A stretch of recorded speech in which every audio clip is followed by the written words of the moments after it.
جو میں اور میری زندگی کتنے 20 گرمیاں گزری ہیں انگلینڈ میں، اور کافی اور بھی میں نے ٹائم گزارا، دنیا ٹریول کرتا تھا، کرکٹ میں ساری دنیا میں گیا ہوں. میں نے کبھی اس طرح کی چیز کسی بھی ویسٹرن ڈیموکریسی کے اندر نہیں دیکھی، کبھی سنا بھی نہیں ہے. نہ کوئی سوچ سکتا کسی کو خریدنے کا، نہ کوئی اپنے آپ کو اپنا ضمیر بیچنے کا سوچ سکتا ہے، کیونکہ معاشرہ اس کے خلاف کھڑا ہو جاتا ہے. جو میں نے اپنے لوگوں کو امر بالمعروف پہ بلایا تھا یہاں اسلام آباد میں، وہ اس لیے بلایا تھا کہ میں نے اپنی قوم کو یہ بتا رہا تھا آپ کی ذمہ داری ہے کہ جب آپ ایسی چیز دیکھتے ہیں، اگر آپ بدی کو کچھ نہیں کرتے، روکتے نہیں ہیں، وہ پھیل جاتی ہے معاشرے میں.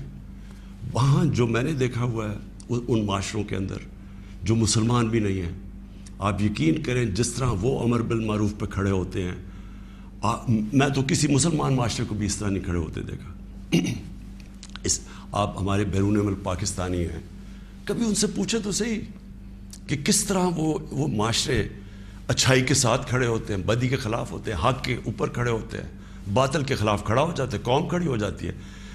جب برطانیہ میں 20 لاکھ لوگوں کے ساتھ میں نے بھی مارچ کی آج سے 20 سال پہلے عراق وار کے خلاف، تو برطانیہ کو فائدہ ہو رہا تھا عراق وار سے، وہ تیل کی جنگ تھی، لیکن لوگوں نے نکلے، انہوں نے کہا آپ بڑا غلط کر رہے ہیں، آپ جھوٹ بول رہے ہیں، تو قوم نکلی.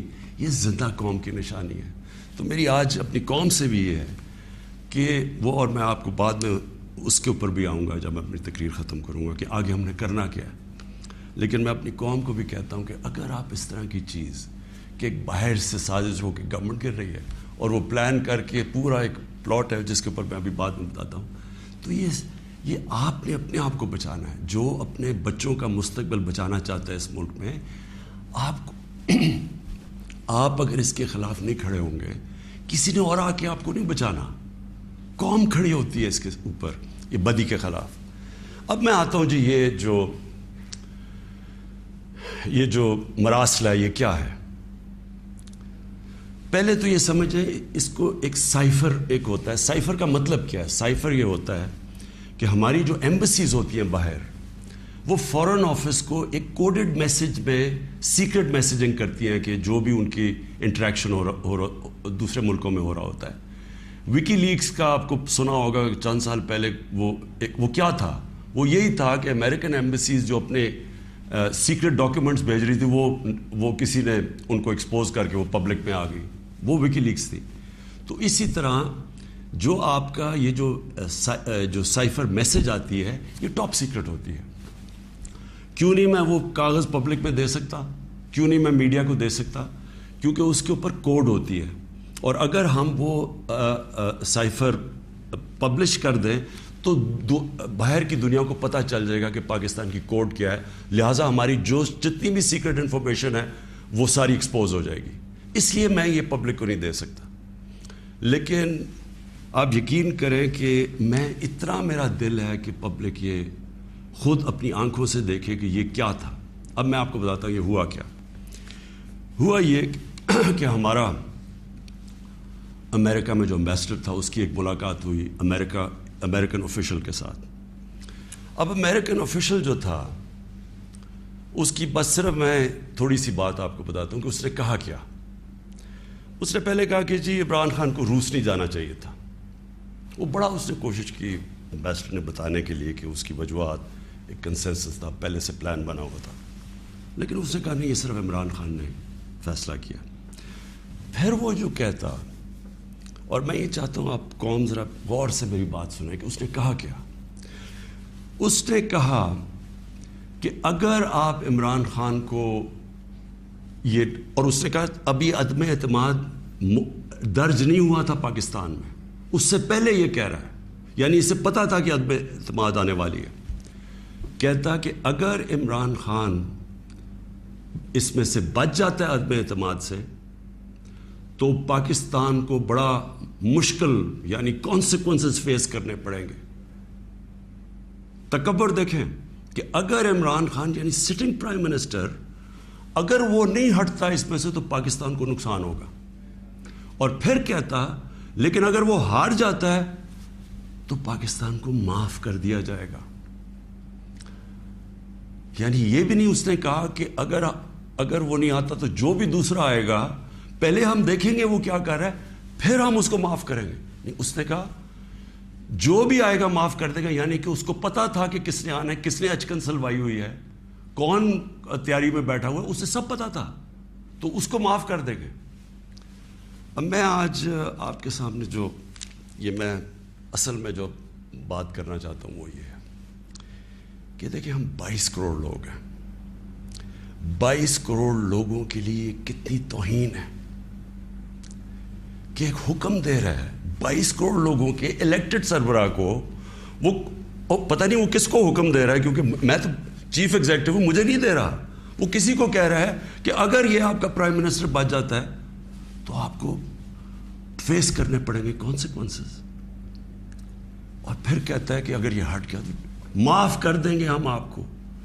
میں صرف آپ کو یہ کہنا چاہتا ہوں کہ میرے پاکستانیوں, اگر ہم نے اس طرح ہی زندگی گزارنی ہے تو ہم اپنے آپ سے سوال پوچھیں کہ ہم آزاد ہوئے کیوں تھے. ہم کیوں 23 مارچ کو سیلیبریٹ کرتے ہیں, ہم کیوں جناب 14 اگست کو بڑا جشن بناتے ہیں.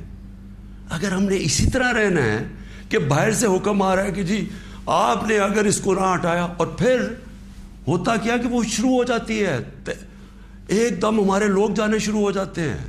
ہمارے جو اپنی پارٹی کے ایک دم پتہ چلتا ہے جی, ان کو ایک دم پتہ چلا کہ وہ تو جی تحریک انصاف تو بڑی گورنمنٹ بہت ہی بری ہے جی, عمران خان کی ساری برائیاں ان کو پتہ چل جاتی ہیں, اور وہ سارے ادھر اور ان کو بند کرنا شروع کر دیتے ہیں سندھ ہاؤس میں, اور وہ سارے ایک دم سارا ڈرامہ شروع ہو جاتا ہے.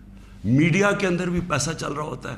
میڈیا کی یعنی میڈیا کو بھی شرم نہیں آئی کہ ایک لوگ پارٹی کے ٹکٹ پہ الیکٹ ہو کے دوسری پارٹی میں جا رہے ہیں, سب کو پتا ہے پیسے لے, وہ بھی اس کی سپورٹ کر رہا, بڑا جشن بنایا جا رہا ہے جی اوہو گورنمنٹ گر رہی ہے. یعنی جس طرح کوئی بہت بڑا کارنامہ ہو گیا یہ. اور پھر ہمیں آہستہ آہستہ چیزیں پتہ چلنا شروع ہوتی ہیں. پتہ یہ چلتا ہے کہ ان کے ڈپلومیٹس, امریکہ کے ڈپلومیٹس ہمارے لوگوں سے مل رہے ہیں چند مہینے پہلے. میرے اپنے 2 آ کے, ایک میرا کے پی کا منسٹر عاطف خان, وہ مجھے بتاتا ہے کہ ہماری شندانہ ہماری ایم این اے ہے, وہ کہتے جی ہمیں امریکن ایمبیسی میں بلا کے انہوں نے باقاعدہ کہا کہ یہ عدم اعتماد آنے لگی ہے عمران خان کے اوپر, اور ان سے بڑی لمبی یعنی چند مہینے پہلے ان کو پتا تھا کہ آ رہی ہے عدم اعتماد. تو آہستہ آہستہ پتا چلا کہ یہ تو پورا پلان بنا ہوا تھا, تو ایک پوری اسکرپٹ چل رہی تھی. تو میں پھر اپنی قوم سے یہ کہنا چاہتا ہوں کہ دیکھیں یہ ضروری ہے ہم سب کے لیے فیصلہ کرنا کہ ہم کیا چاہتے ہیں. ہم ایک آزاد قوم بننا چاہتے ہیں, خوددار قوم بن کے رہنا چاہتے ہیں, یا اس طرح کے غلام چاہتے ہیں. اور کس طرح کے غلام, کیوں ان کو پتا تھا کہ جناب شیروانی سلائی ہوئی ہے شہباز شریف نے, اس نے باقاعدہ میسیجنگ کی. اس نے کہا جناب بیگرز آر ناٹ چوزرز. ان کو میسج کہ جی جو مقروض ملک ہوتا ہے اس کو غلامی کرنی پڑتی ہے, بیگرز آر ناٹ چوزرز. وہ دوسرا ان کا منسٹر بھیجتا ہے جی ہم تو لائف سپورٹ مشین پہ ہیں, تو وہ تو جب امریکہ چاہے بند کر دے, یعنی ہم تو ہیں غلام. پہلے تو ان دونوں سے پوچھو کہ آپ 30 سال سے یہ ساری آپ کی پارٹیز حکومت میں تھیں, تو کس نے یہ لائف سپورٹ مشین اور یہ مقروض کیا ملک کو؟ یہ کیا 3.5 سال میں ہوا ہے؟ 30 سال سے تو آپ پاور میں بیٹھے ہوئے ہیں, اور آج آپ کہہ رہے ہیں کہ جی کیونکہ جی ہمیں پر قرضے چڑھے ہوئے ہیں تو ہمیں تو غلامی کرنی پڑے گی. مجھے یہ قوم کے سامنے میں رکھتا ہوں, دیکھیں مجھے تو مغرب باقی سب سے بہتر جانتی ہے. اگر کسی کو بھی وہ جانتی ہے اس ملک میں, وہ عمران خان کو جانتی ہے. مجھے تو 23 سالوں سے وہ جانتے ہیں لوگ, میری تو ان کے پاس ساری پروفائل پڑی ہے. تو وہ کیوں یہ کہہ رہے ہیں کہ جی اس کو نکالنا ہے؟ کیا میں نے ان کے غلطی کی ہے, کیا جرم کیا ہے؟ اور میں آپ کو بتاتا ہوں جرم کیا ہے. سب سے بڑا جرم یہ ہے کہ انہوں نے ساری پروفائل جب میری دیکھی, اور ان کو پتہ ہے پہلے سے کہ اس نے ڈرون اٹیکس کی مخالفت کی, اس نے عراق وار کی مخالفت کی, اس نے افغانستان مسلسل کہتا رہا کہ یہ ملٹری سلوشن نہیں ہے افغانستان میں, یا یہاں مذاکرات سے بات ختم ہوگی. اس نے ڈرون اٹیکس جب ہوئے یہاں, یہی جو beggars are not choosers, یہ اور اس کا بھائی جب پاور میں تھے اور آصف زرداری, تو 400 ڈرون اٹیکس جب پاکستان میں ہوئے تو کس نے بولا, کس نے مظاہرے کیے, کس نے دھرنے دیے؟ عمران خان نے دیے. تو ان کو سب پتا تھا. ان کو یہ پتا ہے کہ عمران خان نہ اس کی کوئی چوری کے پیسے باہر پڑے ہیں, نہ اس کی کوئی جائیداد باہر پڑی ہے, نہ اس کے کوئی باہر بینک اکاؤنٹس ہیں, یعنی کہ وہ کنٹرول نہیں ہو سکتا. تو لہٰذا یہ اس کا قصور ہے کہ کیونکہ وہ ہمارا پتلا نہیں مان سکتا, اس لیے اس کو ہٹانا بڑا ضروری ہے. اور یہ سارا کچھ جو ڈرامہ ہو رہا ہے یہ صرف ایک آدمی کو ہٹانے کے لیے ہو رہا ہے. تو ان کی کیا ان کو خاصیت پسند ہے؟ ان کو پتہ ہے کہ یہ اپنے پیسے کے لیے یہ اس ملک کی ہر قسم کی قربانی دینے کے لیے تیار ہے. 400 ڈرون اٹیکس میں نے بتایا, یہ کبھی ان کے منہ سے سنا تھا کہ یہ ہر ہیومینیٹیرین لاز, ہر ہیومن رائٹس کی وائلیشن ہے کہ آپ کسی اپنے آپ ان کی مدد کر رہے ہیں, آپ قربانیاں دے رہے ہیں اور وہ آپ میں بمباری کر رہے ہیں. اور بمباری کس طرح لوگوں کو مار رہے ہیں؟ ایک آدمی 4000 میل سے فیصلہ کرتا ہے کہ جناب یہ دہشت گرد, اور اوپر سے بٹن دباتا ہے اور وہ نیچے مر جاتے ہیں. ادھر فلمیں بنی ہیں امریکہ کے اوپر, اس کے اوپر ایک میں نے فلم بھی دیکھی ہوئی ہے, یہ جو ڈرون اٹیکس کرتے تھے. کس میں کس کو, اب کابل میں ڈرون اٹیک ہوا تھا, پہلے رپورٹ آئی جی کہ پتہ نہیں 8 وہ آئیسل کے ممبرز مار گئے, دہشت گرد مار گئے. اگلے دن پتہ چلا جناب ایک آدمی اور اس کے بچے مار گئے. تو آپ کو پتہ ہے کہ کتنی دفعہ قبائلی علاقے کے اندر اس طرح لوگ مرے, ہمارے لوگوں کو کیسے, یعنی 400 ڈرون اٹیکس ایک دم مدرسے میں کر دیا, 80 بچے بیچارے مر گئے, شادیوں پہ اٹیک ہو گیا, کوئی پوچھنے والا نہیں تھا. کیونکہ یہ اپنے پیسے کے غلام ڈرے ہوئے تھے کہ کہیں وہ ناراض ہو گیا تو ہمارا وہ حال نہ ہو جو آج روسیوں کا حال ہو رہا ہے, جو یوکرین کی